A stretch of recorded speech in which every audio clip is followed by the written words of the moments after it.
క్రీస్తు యేసు ఘనమైన నామంలో వీక్షకులందరికీ శుభములు. ఈ 40 రోజుల ఉపవాస దిన ధ్యానాలలో 27వ దినానికి చేరుకున్నాం.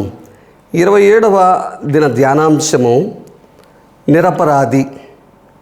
యేసుక్రీస్తు ప్రభు ఆయన నిరపరాధి. మత్తయి సువార్త 26వ అధ్యాయం 57 నుంచి 68 వచనాల్లో మనం చూసినట్లయితే అక్కడ శాస్త్రులను మిగిలిన వారందరూ కూడా ప్రధాన యాజకుడు అయిన కయప యొద్దకు తీసుకుని వెళ్ళారు.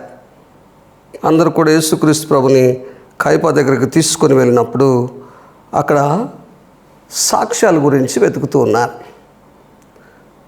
సాక్ష్యాలు అనేక మంది అబద్ధ సాక్షులను తీసుకొని వచ్చారు. యేసుక్రీస్తు ప్రభు మీద నేరం మోపాలని, ఆయన అపరాధి అని నిరూపించే ప్రయత్నం చేస్తూ ఉన్నారు. అయినప్పటికీ కూడా ఏ సాక్ష్యము కూడా సరి అయిన సాక్ష్యంగా కనబడట్లేదు.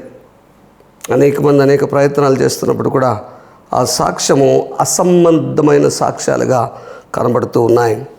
బైబిల్ గ్రంథంలో మనం చూసినట్లయితే మార్కు సువార్త 14వ అధ్యాయం 55 నుంచి 59 వచనాలు చూస్తే అక్కడ రాయబడతా ఉంది. అసంబద్ధమైనటువంటి సాక్ష్యాలుగా, చెల్లనివిగా కనబడుతుంది. సాక్ష్యం అనేది ఒక వ్యక్తి అపరాధి అని తెలియచేయటానికి అతనికి వ్యతిరేకంగా 2 లేక 3 సాక్ష్యం చెప్పాలి. 2 లేక 3 సాక్ష్యం చెప్పాలని ద్వితీయోపదేశకాండం 19వ అధ్యాయం 15వ వచనము సెలవిస్తూ ఉంది. ఇక్కడ అనేక మంది సాక్షులు వారు యేసుక్రీస్తు ప్రభుకి వ్యతిరేకంగా తీసుకుని వచ్చినప్పటికీ కూడా సాక్ష్యాలు కరెక్ట్గా లేవు. వేరువేరుగా విచారిస్తారు సాక్ష్యాన్ని. వేరువేరుగా విచారించినప్పుడు ఒకటి చెప్పిన సాక్ష్యం ఇంకోటి చెప్పిన సాక్ష్యం ఒకేలాగా ఉండాలి. కానీ ఇక్కడ ఒకేలాగా లేకపోవడంతో మరి సాక్షులుగా వచ్చినటువంటి వారు యేసుక్రీస్తు ప్రభుకు వ్యతిరేకంగా చెప్పలేకపోయారు. చివరికి 2 తీసుకొని వచ్చారు.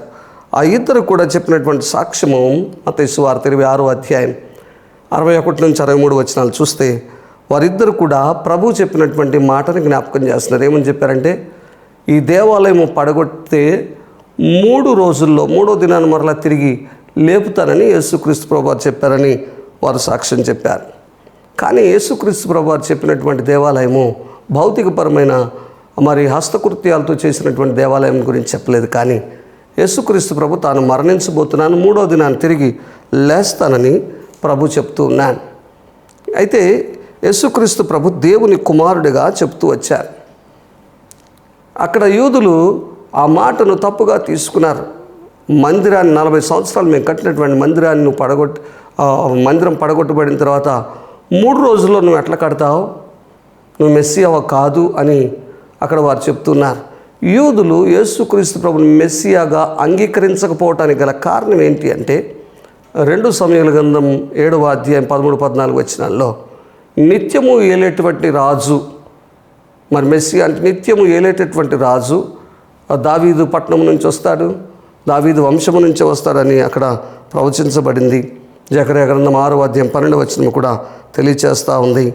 అయితే ఇక్కడ ఈ యేసుక్రీస్తు ప్రభు మెస్సియా కాదు అని ఎందుకు వారు అంటున్నారంటే, యేసుక్రీస్తు ప్రభు నిజంగా మెస్సియా అయితే, ఆయన రాజులకు రాజు అయితే అక్కడ ఉన్నటువంటి రోమ సామ్రాజ్యపత్యాన్ని తొలగించి వారిని పరిహరించి ఈయనే రాజుగా ఉండాలి కదా అని వారు ఆలోచిస్తూ వచ్చారు. అందుకే యేసుక్రీస్తు ప్రభుని దేవుని కుమారుడిగా అంగీకరించలేని పరిస్థితి మనకు కనబడుతూ ఉంది.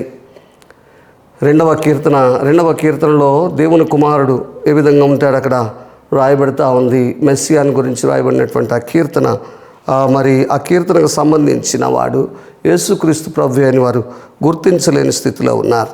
అందుకే మరి అక్కడ వచనాల్లో కూడా ప్రభు చెప్తున్నాడు, మేఘారూఢుడై వస్తానని అంటున్నాడు. మరలా తిరిగి నేను మేఘారూఢుడై వస్తాననేది దానియేలు గ్రంథం 7వ అధ్యాయం 13వ వచనంలో చెప్పబడినటువంటి ఆ ప్రవచన నెరవేర్పు అది ఇంకా నెరవేరలేదు. అయితే యేసుక్రీస్తు ప్రభు విషయంలో ప్రతి ఒక్క ప్రవచనము, పాత నిబంధనలో చెప్పబడిన ప్రతి ఒక్క ప్రవచనం నెరవేర్చబడింది. ఆయన పాదపీఠం కిందే ఈ భూమి అంతా కూడా ఉంటుందని 110వ కీర్తన 1వ వచనంలో చెప్పబడినటువంటి వాక్యం కూడా వీటన్నిటిని కూడా ఇతను తప్పుగా చెబుతూ ఉన్నాడు. ఇతను మెస్సియా కాదు, ఈయన క్రీస్తు కాదు, ఈయనను మరి దేవదూషణ చేస్తున్నాడు, దేవుని కుమారుడిని దేవదూషణ చేస్తున్నాడు కాబట్టి రాళ్లతో కొట్టి చంపాలి అని ప్రయత్నం చేస్తున్నారు. మరి ధర్మశాస్త్ర ప్రకారము దేవదూషణ చేసిన వారు రాళ్లతో కొట్టి చంపాలి. అక్కడ ప్రధాన యాజకుడు కూడా వస్త్రాన్ని చింపుకున్నట్లు మనం చూస్తూ ఉన్నాం. ఈ తీవ్రమైనటువంటి నేరారోపణ చేస్తూ ఉన్నారు. అక్కడ అడుగుతూ ఉన్నారు, నీవు క్రీస్తువా, నీవు రాజువా అని అడుగుతున్నప్పుడు ఆ ప్రభు వారు కూడా అక్కడ మౌనంగా ఉన్నట్లు, నీవు అన్నట్లే అని కూడా అంటున్నారు.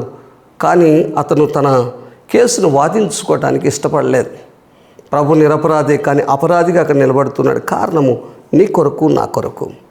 ఒకవేళ ఆయన నిరపరాధి అని తను తాను కనపరుచుకున్నట్లయితే మనకు రక్షణ ఉండదు, మనకు రక్షణ లేదు. యేసుక్రీస్తు ప్రభు తండ్రి చిత్తాన్ని నెరవేర్చడానికి ఆయన అపరాధిగా అక్కడ కనబడుతున్నాడు. వాస్తవానికి ఏ పాపం కూడా ఆయనలో లేదు. ఆయనలో ఏ పాపమును కూడా కనుగొనలేకపోయారు. జన్మ కర్మ పాపము లేదు.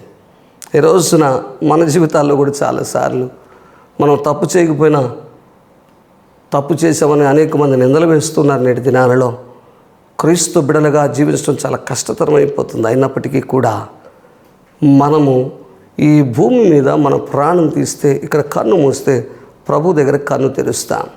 ఈ నిరపరాధిని వారు అపరాధినిగా చేసి సిలువేస్తూ ఉన్నారు. ఆయన మన పాపాన్ని సిలువలో మోస్తున్నాడు. మనల్ని నిరపరాధులు చేయటానికి యేసుక్రీస్తు ప్రభు ఈ సిలువ మరణం పొందాల్సి వచ్చింది. ఈ రోజున విశ్వాసము ద్వారా నీవు యేసుక్రీస్తు ప్రభు నీ నోటితో ఒప్పుకొని దేవుడు ఆయన మృతుల్లో నుండి లేపిన నీ హృదయం ముందు విశ్వసించినట్లయితే నువ్వు రక్షించబడతావు. ఇది అనుకూల సమయం. నేడే రక్షణ దినము. మన అపరాధాలన్నింటినీ కూడా యేసుక్రీస్తు ప్రభు తన రక్తంలో కడిగి వేయడానికి సిద్ధంగా ఉన్నాడు. నీ ఒక్క పలుకు, విశ్వాసపు పలుకు నీ గమ్యాన్ని మారుస్తుంది. నరకాగ్నిలోనికి వెళ్ళాల్సిన నిన్ను పరలోక రాజ్యంలో సుస్థిర స్థానం దయచేసేటట్లు చేస్తుంది. ఒక్క విశ్వాసపు పలుకు. ప్రభు ఎదురు చూస్తున్నాడు. మనమందరము కూడా పరలోక రాజ్యంలో చేరాలని ప్రభు ఆశపడుతున్నాడు. ఏ ఒక్క ఆత్మ నశించిపోవటం దేవుని చిత్తము కాదు. అటువంటి కృప దేవుడు ప్రతి ఒక్కరు కూడా అనుగ్రహించును గాక. ఆమెన్.